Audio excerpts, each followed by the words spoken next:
Welcome, guys. So we are going to have a session on uh, research guidance, a Q&A session, interactive Q&A session on research guidance with Prateek Boga. Uh, he he's the head of innovation and events in ACS, and he's also a research student at Georgia Tech University and University of Heidelberg. And he is also a part of the Society of Space Education and Research and Development, in short SSCRD, as a program coordinator. Pratik, we would like you to enlighten us in like what domain and like what research are you doing? Okay, thank you, Shankar, and hello, everyone. So, before I start, just a disclaimer that whatever information or whatever things I'll be telling, it's to the best of my knowledge. It's not the start point or the end point. I guess it's some information that I have been gathering since last 2 years. So, yeah, I guess that's how it's going to be. And to answer Shankar's question, so I'm currently as a astrophysics trainee. So what it basically means that I am doing a couple of projects, 3 projects to be perfect. One with Heidelberg University, one with Georgia State University, and one with one of the professor in Jain University in Bangalore. So, with the Heidelberg University, I'm working on simulations of star formation. So, we are basically simulating gas in a galaxy in a disk shape, and then we are trying to see how the gas is reacting on self gravity and temperatures, so that however the particles are moving, based on that, we can predict where the star formation will happen or might happen. So that's the focus of that research. For Georgia State University, I am working on a prediction algorithm with for solar flares. So I think we all know that solar flares occur all the time, and then there is a lot of impact on satellites and communications and all. So there, what we are basically doing is we're trying to predict the solar flares based on EFRs. EFRs is emerging flux regions.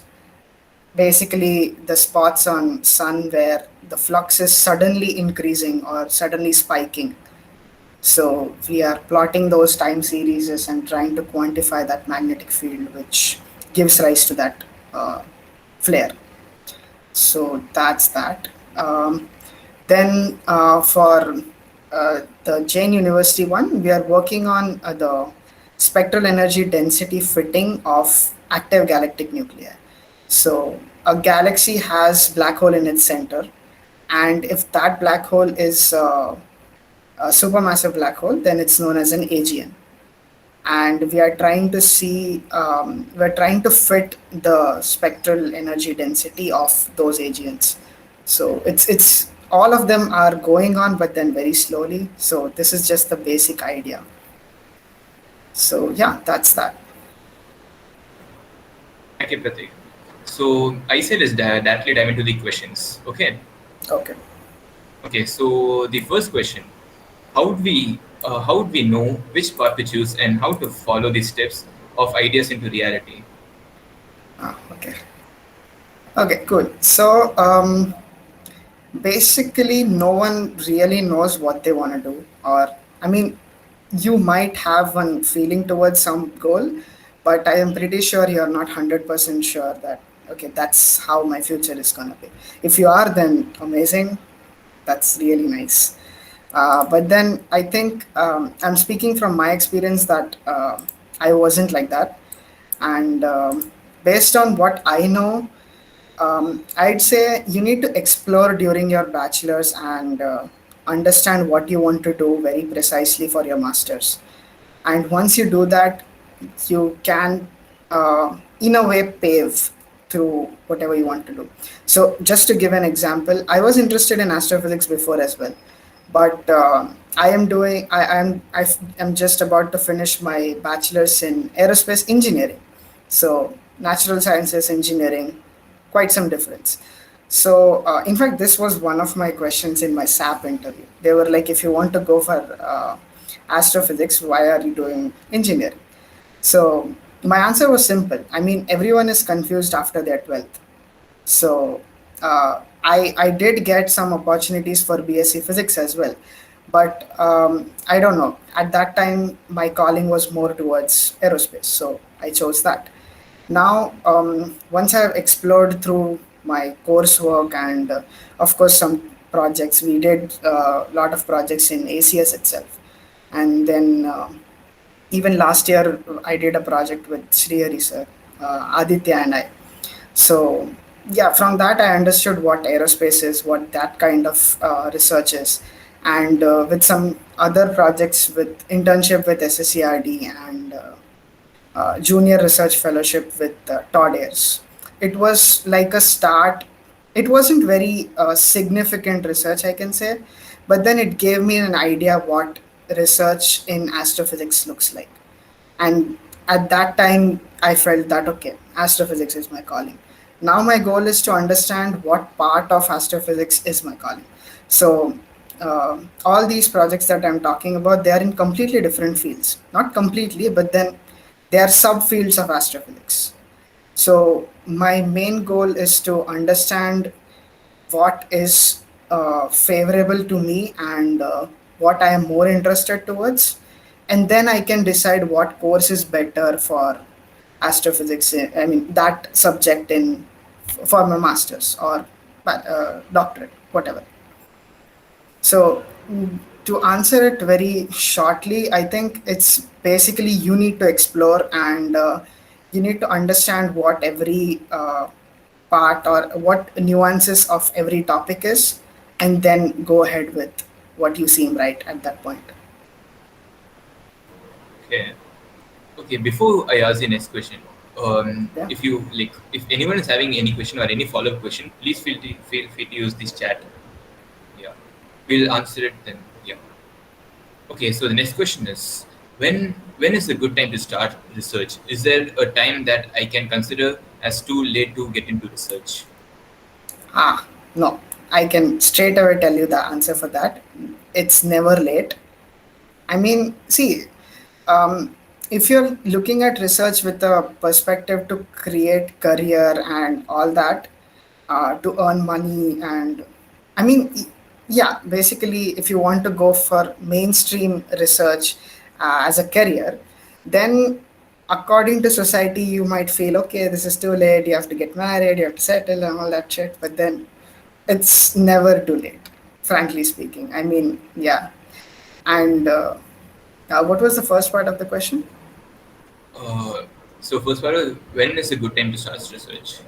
When is the good time? Huh?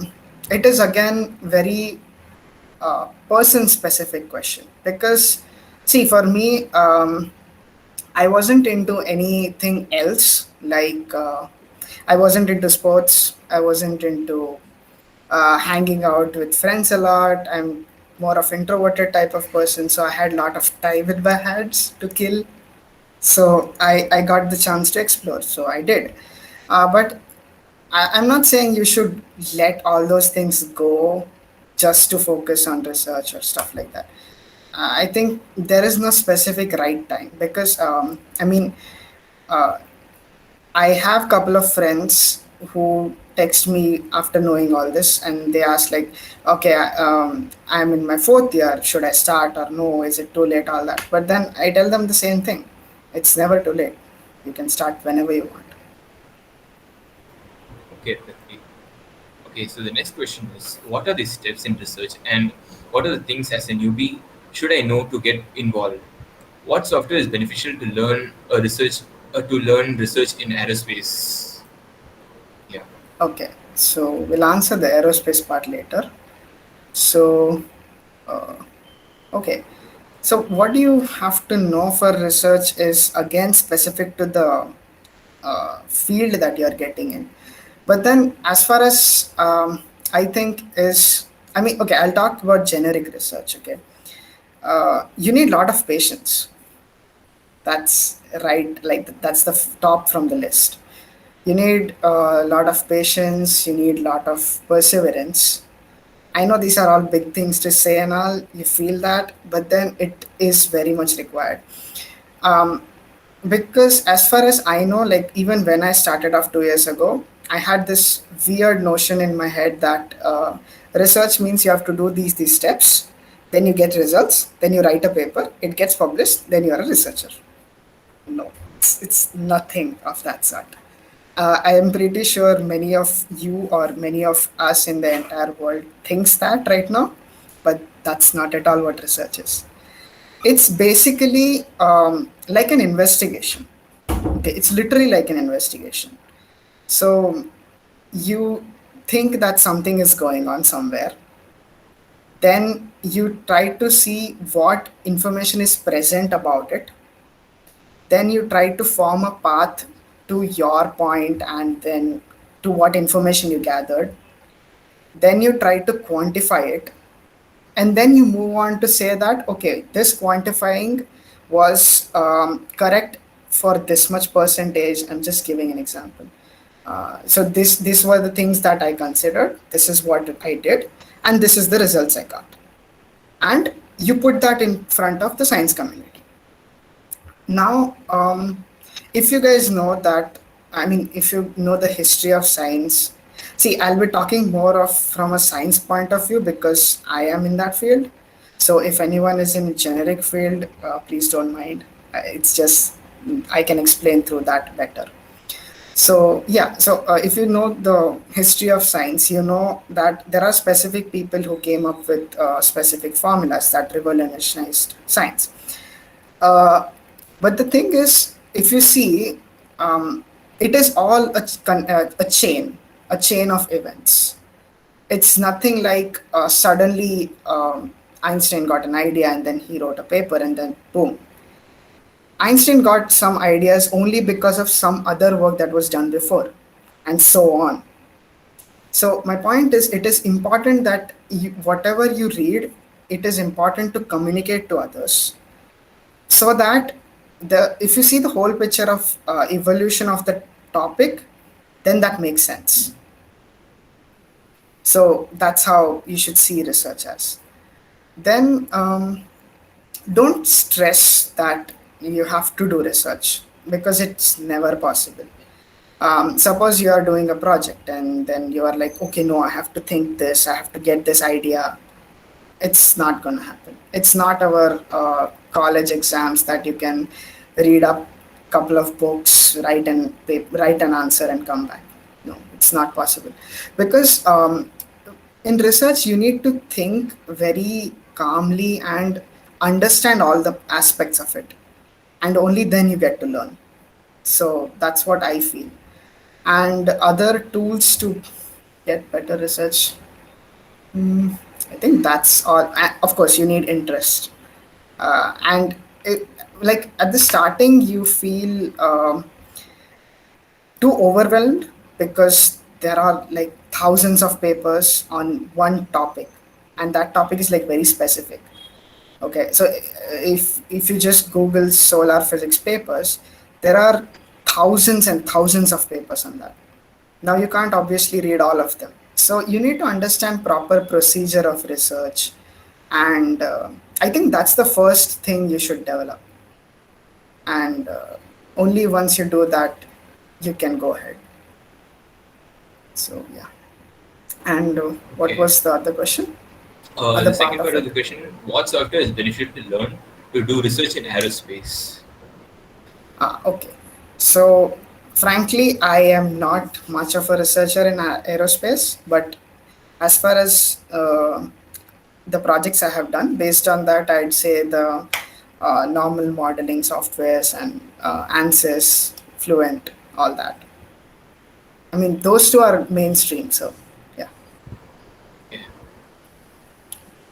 Okay. So the next question is like, I am much interested in doing research, but I don't know what process and procedure to start. Please give me some guidance on that. Like, do I simply start learning some information? Is research or something different? And suggest me an area of interest to do research. Okay.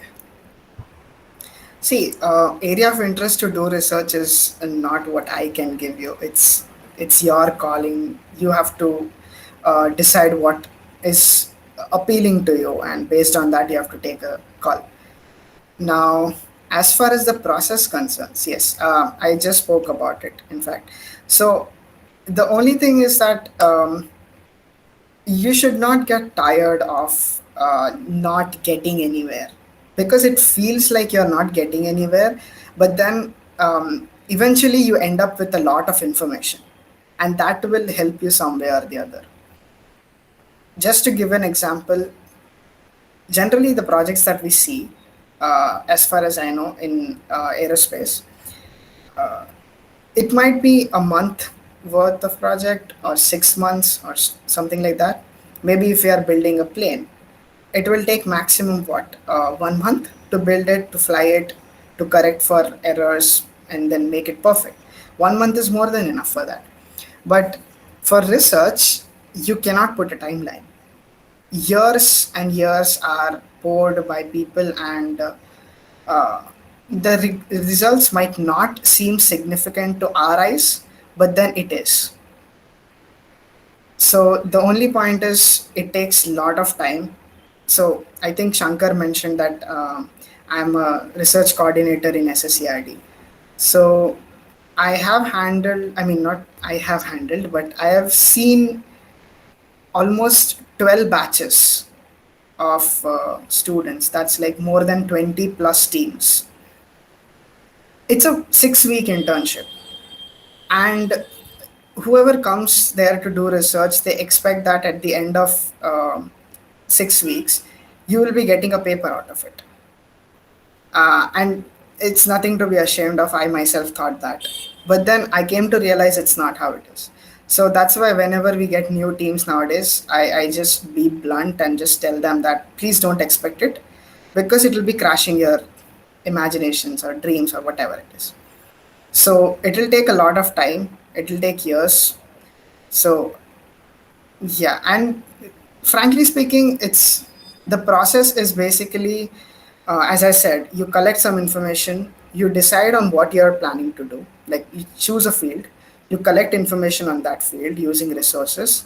For resources, you need to talk to a lot of people in that domain so that you get to know how to do things. And then you collect those information, you put together a problem statement, you think how you can achieve those results, and all this is based on what you are reading in the first step. That's why literature review, that's the stage of a research, and that's probably the most important stage. So it goes from literature review, you form a perfect problem statement, then you find a methodology, then you get the data for it, then you perform analysis, then you interpret those analysis, and then once you are satisfied with it, you go on to publish a paper. So again, I mean, if that results are not what you were expecting, that does not mean you cannot publish. Negative results are still results. That's one of the famous things. I don't know if it's famous, but then that's what my mentor told me. And I got to realize that. So, yeah. So, yeah, Okay. the process is very specific to the domain. That's all I can say. Okay. So this is kind of an important question. So, what to do when you find yourself at a dead end halfway through the project or a paper? Hmm. Okay, that will happen a lot of times. So, okay, how many of you are here engineers? I mean, whoever is studying engineering, you almost all. Good. Okay, perfect. Cool. So, you guys might know in our first year we got to this subject called engineering design, and there is this iterative process that they nicely show about how design needs a lot of iterations based on what errors you get and everything. Same in research. You go through your literature study, you go to your methodology. Now, I am pretty sure whatever methodology you have is based on your speculation of what kind of data you'll get. Now there are a lot of times that you don't get that type of data because either that type of data is not generated till now, they are not observed, some problem, or the errors are too much for those data and you cannot use for your study and stuff like that. So what you basically do back then when that happens is you come again to the literature study. You look at new papers. You try to see the topic from a new perspective. In fact, from all the projects that I have done, I think my first project itself took a big blow in the fourth week of the internship. So just 2 weeks left, and the thing was whatever process we did was for some particular like particular quantity, but then we took some other quantity and did the plots. And the worst part was we got positive results for that quantity. So we weren't even thinking, saying that, oh, okay, we got the results. But then we realized, and eventually you try to think how you can tackle it. And you go back to literature. We did that. And then we came up with the thing, okay, if we do this, then we can get that quantity. So that's how things generally work. So it's an iterative process. You go back to literature, you get your answers. Okay. So this is also an important question, like how to network, literally. So that is how to contact professors for research opportunities, and what should I like include in the content of the mail or like message which I'm going to send to them through platforms. Okay, that's very important, and yeah, probably the most important question till now. So if you're looking for internships or projects under any professor in the entire world, see, there are professors who have ton of projects in their hands, and then they don't see your emails very fast, they don't respond. So there are certain guidelines to go through. So first, content of the email that you're sending. See, first of all, the declaration. Do not say dear sir or dear madam. No. You know the name of the professor, put that name. There are people who keep the filter such that if the salutation is dear sir or dear madam, it directly goes into spam. So never put a very generic term. That literally gives the professor that impression that oh, this person does not have the time to put that specific name. It's a generic email that it's been coming to me, so I'm gonna ignore. That's how generally happens. So put the salutations correctly. Put doctor, whatever. Mostly it will be doctor.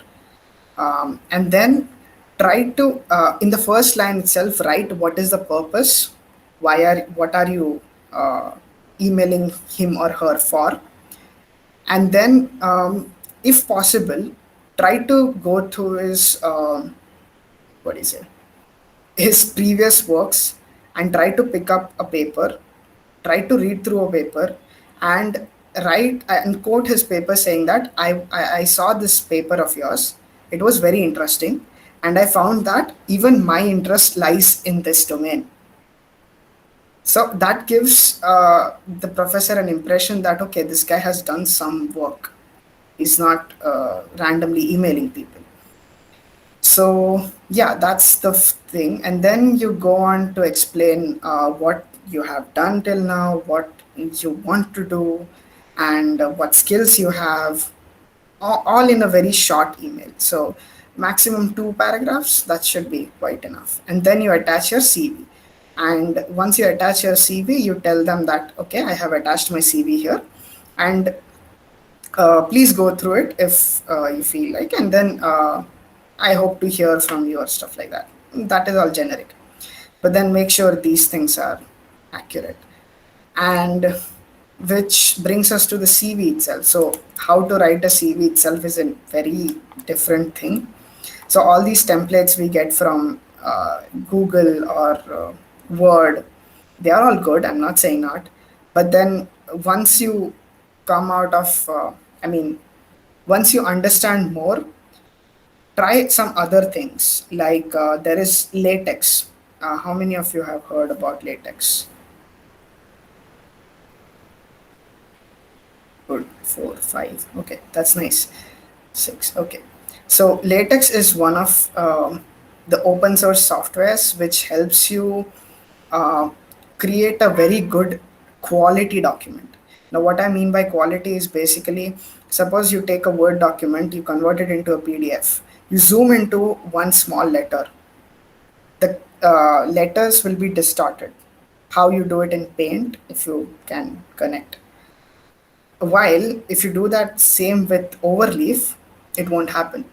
It's a very higher resolution document, and you can include links, you can include whatever certificates, so you can put them in a Google Drive, link it here, you can customize it however you want, and you can write papers in it, you can write reports in it, you can do a lot of things. So just go and check out Overleaf.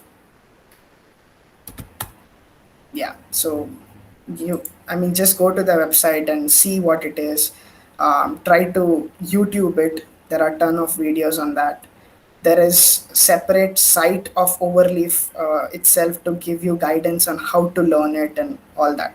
So just check it out. It might be good. Then that's done. So you write the CV through that. I think that will be very good. And then now, how do you get the email IDs of those professors and all? Is I mean, very natural. You Google them, but then of course there are so many people in the world who can be, you know, very eligible people. So uh, what you basically do is you choose a country, then you try to imagine the map of that. This is what I followed. Okay, again. So you try to imagine the map of that country. You take one corner, you just go through all the states, cover the entire country, and then you can use these portals called bachelor study. There is this bachelor study portal, master study portals.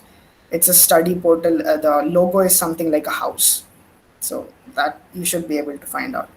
Now that's there, and those portals will really help you to get what type of university it is, what type of things they teach, and everything. Now, here is an important thing about European universities. All the European universities are amazing, like almost all. The only difference is their key research lies in specific domains. So you need to understand what domain you want to go for, and then check whether that domain has good research in that university or institute, and then try to see their faculty profile or members, and then try to see what that people's special interests are, and then go ahead. So there is a lot of work to be done filtering. Otherwise, you'll end up emailing like thousands of people, and then no one will reply. Or I don't know. It's still a headache. Emailing 1,000 people is not a small thing. So yeah, so that's how you go about it. You filter things, you write a perfect email, and then you send it, and then hope that they'll reply. Now, even in replies, what happens is um, people won't reply. I mean, the thing is, you see the email, and then they might just see the email and then just forget, or they have ton of work. So you give them 2 weeks. Then you drop a follow-up email saying that I hope the previous email found you. As I said in the previous email, this is this like your facts, and I'm interested in doing research under you.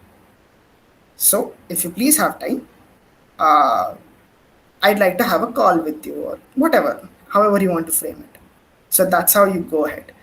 And if they don't reply even after like 1 week of the follow-up email, then you just let it be. They won't reply. That's all. Accept it and then move on to other people. And so just to give and the ratio of that happening, the reply is very less. I emailed almost 80 professors across the globe, I got three positive responses. Rest of them were like, no, we don't want. No, we don't want. So you don't have to be saddened about it or anything. It's just the part of the process. And which, okay, so apart from that, you also have to understand. So suppose you got three projects, right? I mean, I got three projects. From that, all the three were ready to give me the project. I mean, we had a call also, and then they were ready. But then I took only two of those. The reason is not that the institute was there or stuff like that. In fact, that was one of the best research institutes in Europe. I don't know if you guys have heard of CISA, SISSA. It's for theoretical research, and I contacted that professor for research in dark matter. And in fact, my previous research in dark matter was completely based on that professor's in papers. So, I mean, just to get to talk to him was really a great deal. And then when he offered the project, I should have taken it. But the reason I did not is um, they were willing to take me for masters as well because it was such a huge project. It would take at least 3 years to finish, and they were like, okay, just finish your bachelor thesis here and then come for master thesis here as well. And the reason I did not take is because I was still not done exploring my fields. Um, See, it is very important for you to understand when to step back, because if you just go ahead and do it because it's a very very good institute, you might end up forgetting what your own previous goal was. So if your calling is that okay, you have to do your masters in that topic, and if you're getting it, amazing, go for it. If not, if you want to explore different fields within your specific domain and everything, then you basically step back, you analyze what are pros and cons for taking the project, and then you take a call based on your perspective. I am pretty sure people will go against, I mean, some people will at least. But then you have to understand it is your decision, and you have to be adamant on that. Only once you have thought through nicely. So, yeah, it's important to know when to step back. That's one of the things. So, I guess, does that answer the question? I totally does. Yeah. Okay, perfect. Okay, so I have like kind of follow-up question. So, how do you balance the research and academics? Okay. How do you at least? Huh. Okay, I'm telling this out loud, but it's not at all recommended. I don't know how it will turn out for you guys, so don't take my word for it. I don't care about academics. That's all I said it.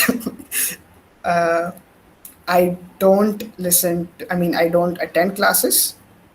I don't know what's going on in the syllabus. I don't know anything, in fact. The reason is, it's not that I don't care about syllabus so bad that my grades have been dropping. Fortunately, they haven't. The reason is I can handle it in the end moment.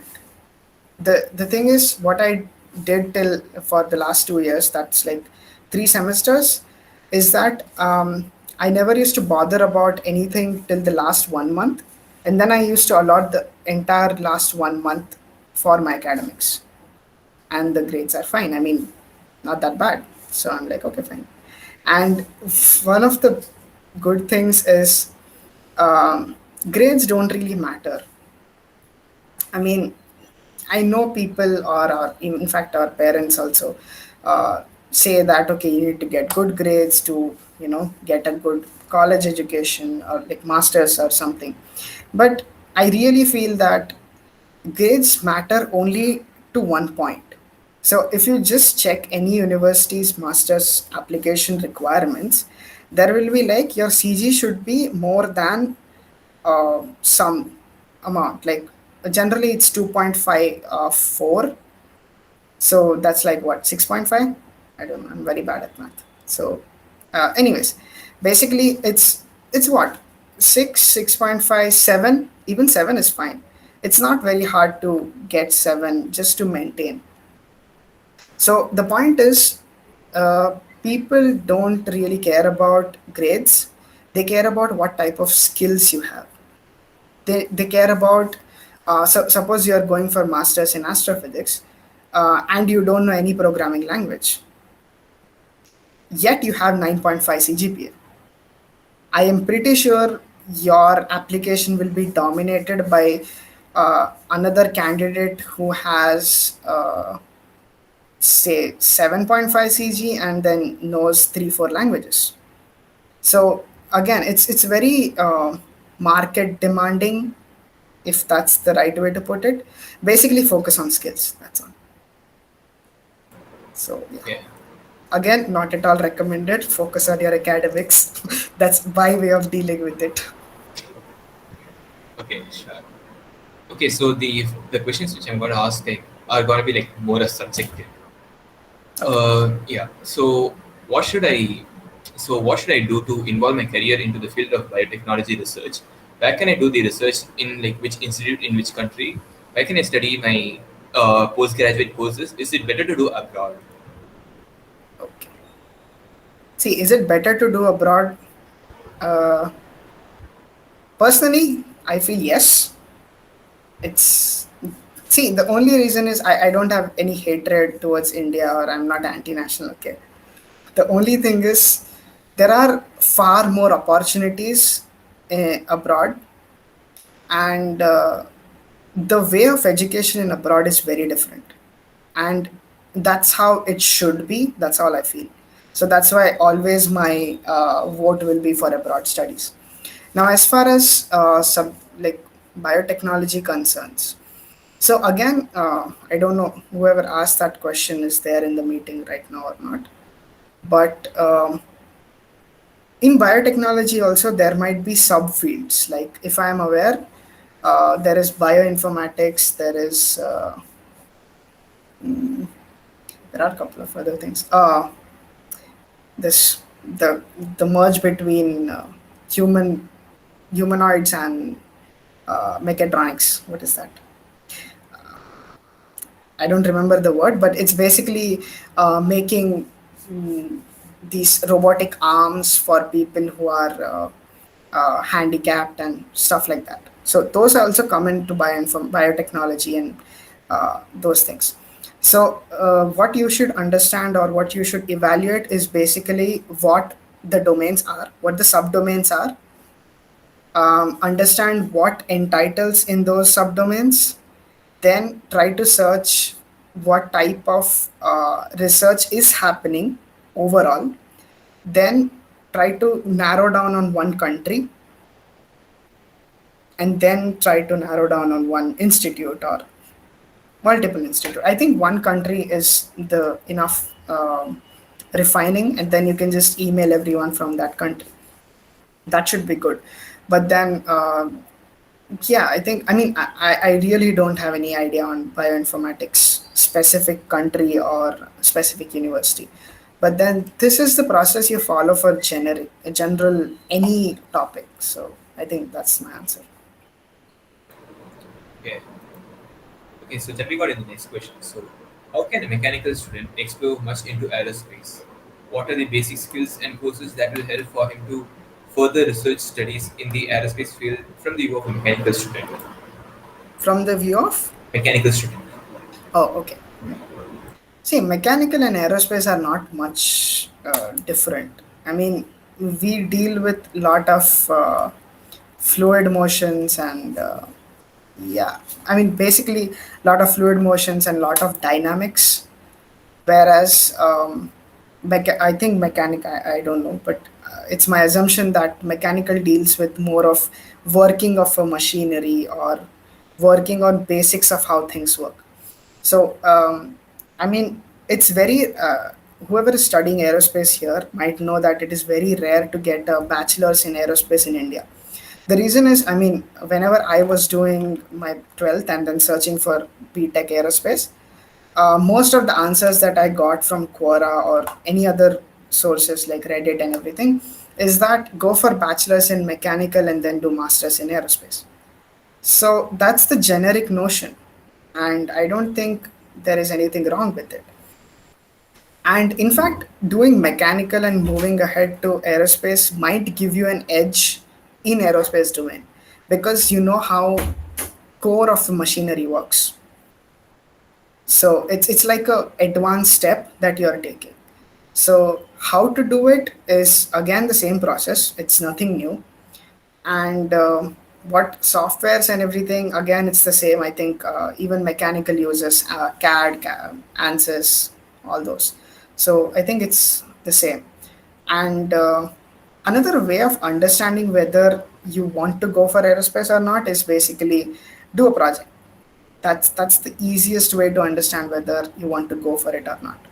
And just if you lose interest in the middle of the project, don't leave it, follow it through, because sometimes because of the stress of the process we might feel okay, this subject is not your calling, but then at the end of it you realize that oh no, it was.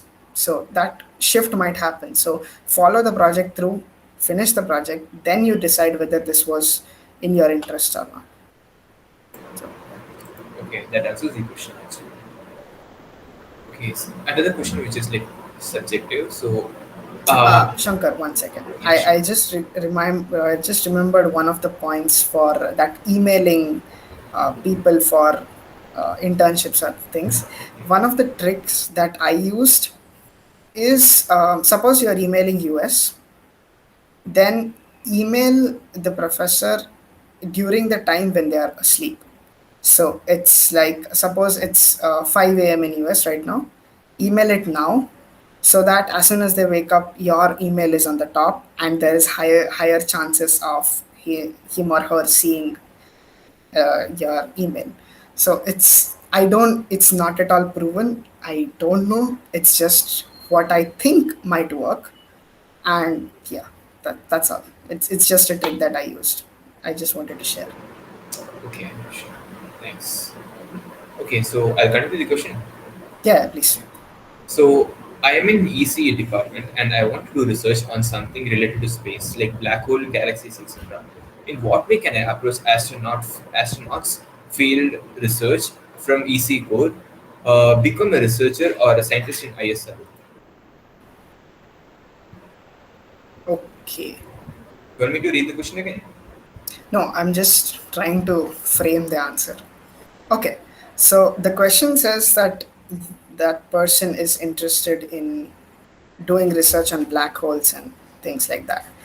Now, as far as I am aware, there is no connection for that to ISRO, because ISRO deals with satellites, I mean, sending satellites to the space to analyze those. So, if you want to be in the stage of data collection for those studies, then ISRO makes complete sense. If you want to analyze the data, then ISRO might not be your perfect choice. You can go for IIA or IIST. They have pretty good research. I mean, yeah. Or you could go for IISC, Bangalore. So, yeah, ISRO might not be the perfect choice if you want to do analysis. Now, as far as how you approach them with your electronics is, it really doesn't matter if you are willing to learn. The thing is, after bachelor's, no one really cares about what information you have and everything. So there have been ton of people who have done their engineering and went to astrophysics for masters. I mean, I am speaking with personal experience. In fact, one of our seniors, he's in LMU. LMU is in Munich, uh, Germany, and he's doing his masters of physics, specialization astrophysics. So he's our super senior. So basically, point is that if you are in triple E domain, try to approach them with the thing that, I mean, read up something, get a basic idea about what black holes are and all that, because I am pretty sure, like me, like all of us here, we have these fancy understanding of how astrophysics works and how those objects are, but there are ton of other things that we don't know about, and it's better to get an understanding of that first before jumping to a conclusion. And in that process you will be knowing a lot of new things, and using that information you can frame the email. So in fact, acknowledging the fact that you are not from you're not from mainstream domain will be a very good idea. So if suppose I am from triple E, I have read on some things on black holes, some things on how things work, and then in the email I put that even though I'm not from triple E domain, due to my interest in this subject, I have read these things, and hence I would like to explore my boundaries. Blah blah blah, all that. So try to even in triple E you can be a good coder, you can be good in electronics, and you know some nuances. You need to understand what is your strength, and then take that and put it in highlight, saying that okay, see, this is my strength, and you can use this for your project. So give me, so something like that. Okay, so we have like a question like asked in the meet. So, Oh, like, sorry. could you say research opportunities like on unmanned aerial vehicles in India itself? Like, how to like approach those people? Come again. So, I want to do research based on unmanned aerial vehicles in Mm-hmm. India. So, how do I proceed? Okay, unmanned aerial vehicles. I am not very much aware of that field, but then, as I said, the process is more or less the same. You identify major institutes that are doing research. You try, okay, if you're focusing in India, you should try for privatized companies, because, as far as I can tell, that privatized companies are doing very well in India in space domain. There are these companies called Agnikul, Cosmos, and then there is this another one, Skyroot. Sorry. So these are, I mean, they are building their own rockets. So it's pretty big in India. So I think if you want to go for that, try to search for um, private industries who are dealing with unmanned aerial vehicles. And yeah, I think emailing them randomly and then trying to visit their website, those are like the basic things that we can go ahead. And you can use LinkedIn actually. So if you identify your industry, just search them up in LinkedIn, search the industry, you'll get these many connections are working here, and then just click that and then search, take a good position based on your calling, and then connect with them with a message, and then ask for stuff. Okay, I hope that answers your question, Sabri. Oh, that was Sabri's question, no? Yeah. He's not here. Okay, fine. Yeah. Okay, so I had this one question from my side. So, how was your research experience? So, yeah, like how was your like research experience as such? It was very nice. I mean, see, the I can't put it in words, but it's basically not something that you have experienced in 20 years of your life. And every day that you get up and try to do something in research, it's different. It's not monotonous at all. I mean, even though the process might be monotonous, but the things that you get to hear or learn from your colleagues, from your mentors, everything is so different. So it's not at all monotonous. Hence, I just love it because I don't like monotonous things. Then, secondly, I found research calming just because of the fact that there is no stress. I mean, you do your work, but at a nominal pace. There is no stress like, okay, you have to finish this work in within this week or something like that. Because research is about generating ideas based on what you're reading, and you cannot put a deadline on that because it's a function of your brain. You cannot push people to create ideas. So that's not how things work in normal world, be it IT company, be it even, I mean, even a professor or a teacher have deadlines. They have to teach people, they have to form question papers, they have some kind of deadlines. But research is not like that. And one of the things that people might feel as a drawback is lack of money in research. But if money is your main goal, then I mean research does not provide you much. But then it's not like you'll be broke. You get to travel the world because your university, I mean, if you are a prominent researcher in some university, then they'll be sending you to conferences, they'll pay for your travel, they'll pay for your visit there. So yeah, based on my goals for future, I think that sets in well. So that's why I love research. That's all. Okay, nice, nice.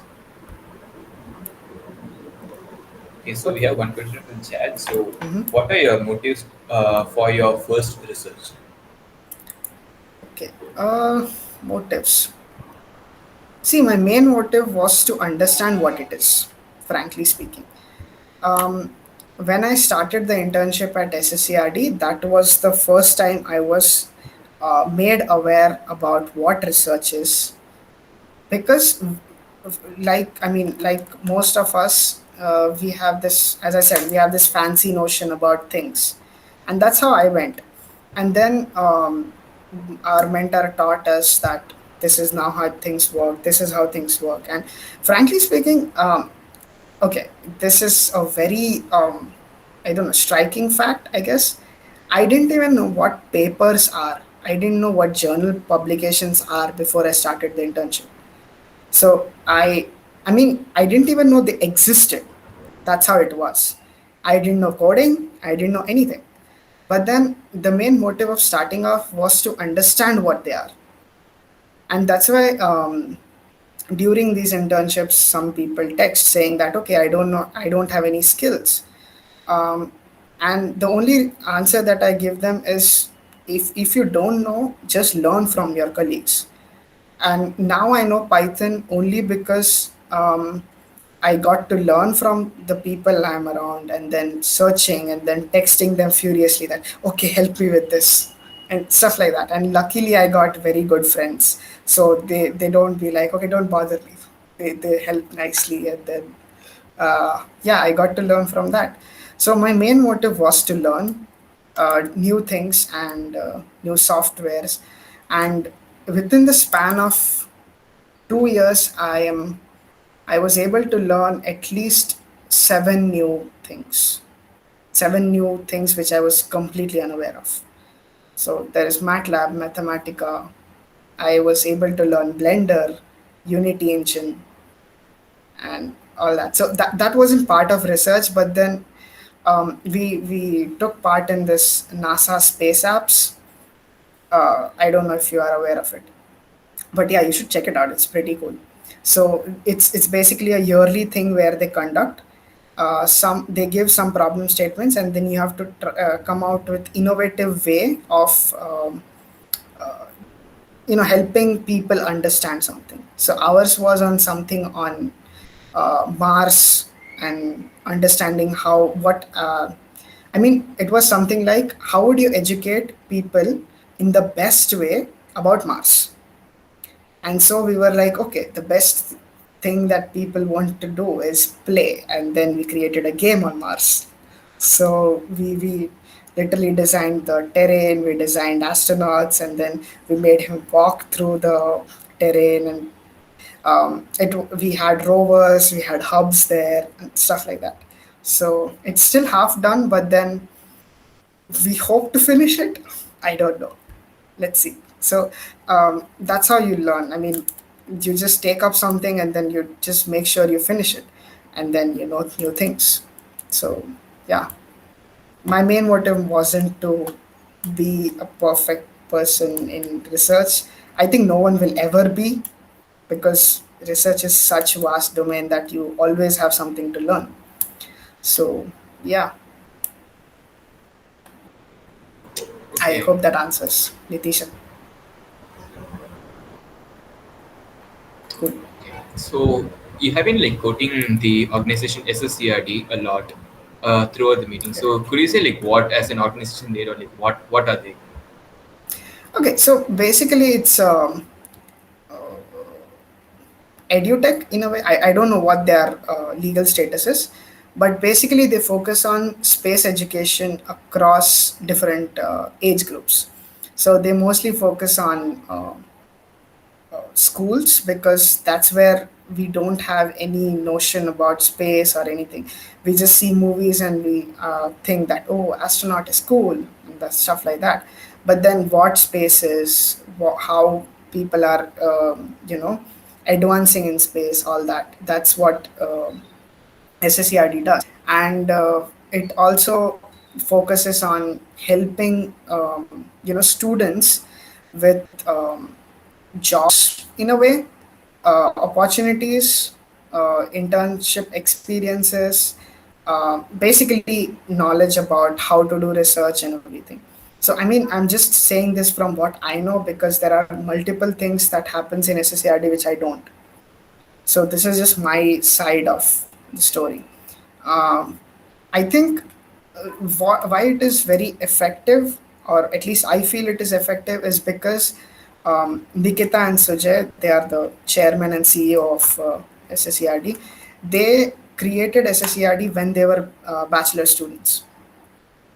So I think that's why they have this good idea of or good idea or good understanding about what students need, and based on that they take steps. So I think that's why it's effective. It's just my perspective, but yeah. Okay. So I'm done with the questions. So any of you guys have any questions, like do raise your hand and ask. If you're having any technical issues, you can always use the chat option. We'll wait for 30 seconds. Okay. So we have a question from Jagdishwar. Is it true that UG students get a little or less chance in opportunities to publish a research paper? Okay, good. Thank you, Jagdishwar, to bring this papers topic. See, before give the answer to that, just know that publishing papers is not a big deal. One thing, I mean, if you have to publish it perfectly and do perfect research, then then it's good. If you just want to publish papers, it's not a big deal. Second thing, don't stress on the fact that bachelor students should publish papers only then they get into masters. No, okay, that's utter bullshit, and people stress on it, and that's not how research works. Just as I said, there is no stress in research. Now, to answer it, no, it's not how it is. So, publishing papers is based on. So, suppose if I started my research in first year of bachelor's, I can easily publish 2 or 3 papers by the end of it. But at the start of bachelor's, I don't think anyone knows really what they are doing. So, I mean, it's obvious that they will have lesser chance of publishing. So, even if they do, it's not a big deal. That's what I'm saying. And frankly speaking, UG students have lesser chance. That's because research expects something which UG mind cannot provide. Or, you know, you need to get to that maturity or level of understanding of the subject itself to write a paper well and answer. So, yeah. And to answer, like, I mean, publishing paper is really not a big deal. Just to give you an example. So, okay, suppose, how should I give this example? Okay, suppose I take a telescope and I observe sun every day, okay, for 1 year. It makes and I of course account for the rotation of Earth, and then it takes a complete, Earth makes a complete circle around the sun, right? So based on my timeline, I should be able to get a perfect trajectory of Earth, correct? We agree? Now, if I put that in a paper, I can publish it. Now, it's a known fact yet I'm able to reproduce it very well and I can publish. But it really depends on whether you want to do that. There are something known as review papers. Review papers is basically you take some X number of papers from one domain, you read them through like bit by bit, you club all the information together, and then you write a paper for a generic people, like generic audience, whoever is starting off. So if you're starting off research, you generally go for review papers because they give you a holistic idea. So that's how, I mean, yeah, paper writing is not a big deal, but it really depends on what you want to do. I hope that answers.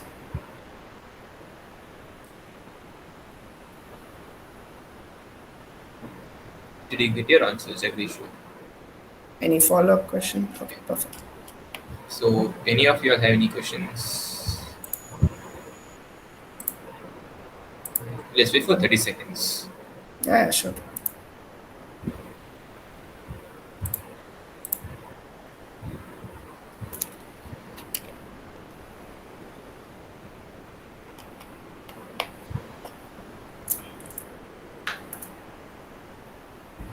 So, okay, so I guess we can wrap it up. So, if you are having any questions, like if you can't ask here, if you are like, if you want to ask him later, or if any of your question is unanswered, do feel free to reach out to Prateek. I'll like provide his email ID in the chat box. Uh, yeah, you can text him, and he will like get back to you as soon as possible. Yeah, So thank you guys. Have a good evening. bye bye. Can I ask one question last? Yeah, please, Yeah. yes. Can you give us some insight on how to look for opportunities, like Okay, internships? yeah, I think I covered that, right? You did actually. Okay, I don't know what's your actual name. Jayatirtha, is that your name? Yes, sir. Uiti. No, Sorry, sir, yes, okay, Anna. please. Okay, yeah, that sounds better. Okay, okay, I'll just reiterate. See, basically, what you do is you try to narrow down on one country based on what your interests are. You search through universities in that country, and based on which you choose a university. You email the professor and wait till that professor gets back. And if he or she does not, then you send them a follow up email saying that, okay, I hope you received this email and I would like to work under you. So that's general procedure. But if you want to go for specifics of it, I think we'll keep this recording available in YouTube. So you should be getting it, and I think that will help. Okay. Thank you. Perfect. No problem. Yeah. You can also reach out to him through his LinkedIn, which I have like posted the link of. Yeah. Yeah. Prefer email based rather than LinkedIn because I don't open it very often. Yeah. Emailing would be a perfect thing if you have any questions. Yep. No problem. Thank you guys. Okay. Bye bye. Bye. Thank you.